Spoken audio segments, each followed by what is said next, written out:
ದಕ್ಷಿಣ ಕನ್ನಡ ಜಿಲ್ಲೆಯಲ್ಲಿ ಕೊರೋನಾ ಸೋಂಕಿತರ ಸಂಖ್ಯೆ ಹೆಚ್ಚಾಗುತ್ತಿದ್ದು ನಿನ್ನೆ 293 ಮಂದಿ ಸೋಂಕು ದೃಢಪಟ್ಟಿದೆ. ಈ ಮೂಲಕ ಒಟ್ಟು ಸೋಂಕಿತರ ಸಂಖ್ಯೆ 24,000 ಗಡಿ ದಾಟಿದೆ. ಜಿಲ್ಲೆಯಲ್ಲಿ ಇಂದು 2 ಸೋಂಕಿಗೆ ಬಲಿಯಾಗಿದ್ದು ಒಟ್ಟು 568 ಮಂದಿ ಮೃತಪಟ್ಟಿದ್ದಾರೆ. ಕೊರೋನಾ ಸೋಂಕಿತರು ಜಿಲ್ಲೆಯ ವಿವಿಧ ಆಸ್ಪತ್ರೆಗಳಲ್ಲಿ ಚಿಕಿತ್ಸೆ ಪಡೆಯುತ್ತಿದ್ದ ಹಾಗೂ ಹೋಮ್ ಐಸೋಲೇಷನ್ನಲ್ಲಿದ್ದ 434 ಮಂದಿ ಗುಣಮುಖರಾಗಿದ್ದಾರೆ. ದಕ್ಷಿಣ ಕನ್ನಡ ಜಿಲ್ಲೆಯಲ್ಲಿ ಈವರೆಗೆ 1,70,517 ಮಂದಿಯ ಗಂಟಲು ದ್ರವ ಮಾದರಿ ತಪಾಸಣೆ ಮಾಡಲಾಗಿದೆ. ಇದರಲ್ಲಿ 1,46,205 ಮಂದಿಯಲ್ಲಿ ನೆಗೆಟಿವ್ ಬಂದಿದೆ.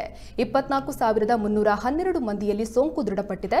ಇದರೊಂದಿಗೆ 18,143 ಮಂದಿ ಕೊರೋನಾದಿಂದ ಮುಕ್ತರಾಗಿ ಮನೆಗೆ ತೆರಳಿದ್ದಾರೆ. ಉಳಿದಂತೆ ಜಿಲ್ಲೆಯಲ್ಲಿ 5,601 ಸಕ್ರಿಯ ಪ್ರಕರಣಗಳಿವೆ.